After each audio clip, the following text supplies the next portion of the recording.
പ്രിയമുള്ളവരെ, വചനജ്വാല 1761 ദിനത്തിലേക്ക് പ്രവേശിക്കുന്ന ഇന്ന് 2026 ജൂൺ 27 ശനിയാഴ്ച എല്ലാവർക്കും ഏറ്റവും സുന്ദരമായ ഒരു സുപ്രഭാതം ആശംസിക്കുന്നു. നമ്മൾ ഈശോയുടെ തിരുഹൃദയ വണക്കമാസം 27 ദിനത്തിലേക്ക് പ്രവേശിക്കുന്ന ഇന്നത്തെ വചന വായനയിൽ എസെക്കിയേലിന്റെ പുസ്തകം 38 അധ്യായം 1 മുതൽ 23 വരെയുള്ള തിരുവാക്യങ്ങളാണ് നാം ശ്രവിക്കുക. ഗോഗിനെതിരെ കർത്താവ് എന്നോട് അരുളി ചെയ്തു, മനുഷ്യപുത്ര, മഗോഗ് ദേശത്തെ ഗോഗിനെതിരെ മേഷക്, തൂബാൽ എന്നിവിടങ്ങളിലെ പ്രധാന നാടുവാഴിക്കെതിരെ മുഖം തിരിച്ച് പ്രവചിക്കുക. ദൈവമായ കർത്താവ് അരുളി ചെയ്യുന്നു, മേഷക്കിലെയും തൂബാലിലെയും അധിപതിയായ യോഗ നിന്നെ മേഷക്കിലെയും തൂബാലിലെയും അധിപതിയായ ഗോഗേ, ഞാൻ നിനക്കെതിരാണ്. ഞാൻ നിന്നെ തിരിച്ചു നിർത്തി നിന്റെ കടവായിൽ കൊഴുത്തിട്ട് പുറത്തു കൊണ്ടുവരും. നിന്റെ കുതിരകളെയും സർവായുധധാരികളായ കുതിരച്ചേവകരെയും കവചവും പരിചയും വാളും ഏന്തിയ വലിയ സൈന്യ സമൂഹത്തെയും പുറത്തു കൊണ്ടുവരും. പേർഷ്യക്കാരും കുഷ്യരും പുത്യരും പരിചയും പടത്തൊപ്പിയും ധരിച്ച് അവരോടൊപ്പം ഉണ്ടായിരിക്കും. ഗോമറും അവിടുത്തെ സേനാ വിഭാഗങ്ങളും വടക്കേ അറ്റത്തുള്ള ബേത്ത്ർമാഗയും അതിന്റെ എല്ലാ പടക്കൂട്ടവും അടങ്ങുന്ന ഒരു വലിയ ജനസമൂഹം നിന്നോടൊപ്പം ഉണ്ടായിരിക്കും. നീയും നിന്റെ അടുത്ത് സമ്മേളിച്ചിരിക്കുന്ന സമൂഹവും ജാഗരൂകതയോടെ ഒരുങ്ങിയിരിക്കുക. എന്റെ ആജ്ഞ കാത്തിരിക്കുക.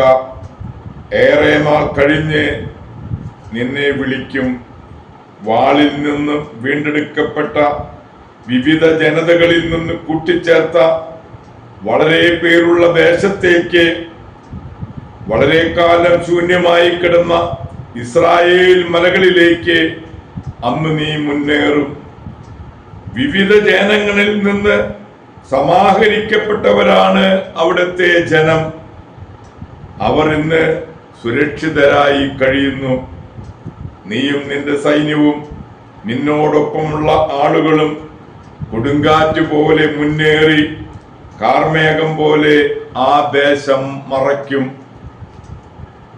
ദൈവമായ കർത്താവ് അരുളി ചെയ്യുന്നു, ആ സമയത്ത് ചില ചിന്തകൾ നിന്റെ മനസ്സിൽ പൊന്തി വരും. ദുഷിച്ച ഒരു പദ്ധതി നീ ആലോചിക്കും. നീ പറയും, കോട്ടകളില്ലാത്ത ഗ്രാമങ്ങൾക്കെതിരെ ഞാൻ ചൊല്ലും. മതിലുകളോ വാതിലുകളോ ഓടാമ്പലുകളോ ഇല്ലാതെ തന്നെ സുരക്ഷിതരായി സമാധാനത്തിൽ കഴിയുന്ന ജനത്തിനെതിരെ ഞാൻ ചൊല്ലും. വസ്തുക്കൾ കൊള്ള ചെയ്തു കൊണ്ടുപോകാനും വിവിധ ജനങ്ങളുടെ ഇടയിൽ നിന്ന് ശേഖരിക്കപ്പെട്ട് ഭൂമിയുടെ മധ്യത്തിൽ കന്നുകാലികളും വസ്തുവകകളുമായി താമസിക്കുന്നവരുടെയും ഒരിക്കൽ ശൂന്യമായി കിടന്നിരുന്നതും ഇപ്പോൾ ജനവാസമുള്ളതുമായ അവരുടെ ദേശത്തിന്റെയും മേൽ കൈവയ്ക്കാനും നീ ആലോചിക്കും. ഷേബായും ദാദനും താർശീഷിലെ വ്യാപാരികളും അവിടുത്തെ യുവസിംഹങ്ങളും നിന്നോട് ചോദിക്കും, വസ്തുവകകൾ കൊള്ളയടിക്കാനാണോ നീ വന്നിരിക്കുന്നത്? ചരക്കുകളും കന്നുകാലികളും സ്വർണവും വെള്ളിയും കവർച്ച ചെയ്തത് കൊണ്ട് പോകാനാണോ വലിയ സൈന്യത്തെ നീ സമാഹരിച്ചിരിക്കുന്നത്? മനുഷ്യപുത്ര, ഗോഗിനോട് പ്രവചിക്കുക. ദൈവമായ കർത്താവ് അരുളി ചെയ്യുന്നു, എന്റെ ജനമായ ഇസ്രായേൽ സുരക്ഷിതമായി വസിക്കുന്ന ദിനത്തിൽ നീ പുറപ്പെടുകയില്ലേ? നീയും നിന്നോടൊപ്പമുള്ള വിവിധ ജനതകളും കുതിരപ്പുറത്തേറി വടക്കേ അറ്റത്തുള്ള നിന്റെ ദേശത്ത് നിന്ന് ശക്തമായ ഒരു മഹാസൈന്യമായി എത്തിച്ചേരും. ഭൂമി മറയ്ക്കുന്ന മേഘം പോലെ നീ എൻ്റെ ജനമായ ഇസ്രായേലിനെതിരെ കടന്നു വരും. ഗോഗേ, നിന്റെ പരിശുദ്ധി ഞാൻ ജനതകളുടെ മുൻപിൽ നിന്നിലൂടെ വെളിപ്പെടുത്തും. അതുവഴി അവർ എന്നെ അറിയേണ്ടതിന് ആ നാളുകളിൽ എൻ്റെ ദേശത്തിനെതിരെ നിന്നെ ഞാൻ കൊണ്ടുവരും. ദൈവമായ കർത്താവ് അരുളി ചെയ്യുന്നു. ഇസ്രായേലിനെതിരെ ഞാൻ കൊണ്ടുവരുമെന്ന് മുൻകാലങ്ങളിൽ വർഷങ്ങളോളം പ്രവചിച്ചിട്ടുള്ള എൻ്റെ ദാസരായ ഇസ്രായേൽ പ്രവാചകന്മാരിലൂടെ പഴയകാലങ്ങളിൽ ഞാൻ പറഞ്ഞിട്ടുള്ളത് നിന്നെപ്പറ്റിയായിരുന്നില്ലേ? ദൈവമായ കർത്താവ് അരുളി ചെയ്യുന്നു. ഗോഗ് ഇസ്രായേൽ ദേശത്തിനെതിരെ വരുന്ന ദിവസം എൻ്റെ മുഖം ക്രോധത്താൽ ജ്വലിക്കും. എൻ്റെ അസൂയയിലും ജ്വലിക്കുന്ന ക്രോധത്തിലും ഞാൻ പ്രഖ്യാപിക്കുന്നു, ആ നാളിൽ ഇസ്രായേലിൽ ഒരു വലിയ മഹാപ്രകമ്പനം ഉണ്ടാകും. കടലിലെ മത്സ്യങ്ങളും ആകാശത്തിലെ പറവകളും വന്യമൃഗങ്ങളും ഇഴജന്തുക്കളും ഭൂമുഖത്തുള്ള എല്ലാ മനുഷ്യരും എൻ്റെ മുൻപിൽ വിറകൊള്ളും. പർവ്വതങ്ങൾ തകർന്നടിയും, ചെങ്കുത്തായ മലകൾ ഇടിഞ്ഞു വീഴും, എല്ലാ മതിലുകളും നിലംപതിക്കും. ദൈവമായ കർത്താവ് അരുളി ചെയ്യുന്നു. ഗോഗിനെതിരെ എല്ലാതരം ഭീകരതയും ഞാൻ വിളിച്ചു വരുത്തും.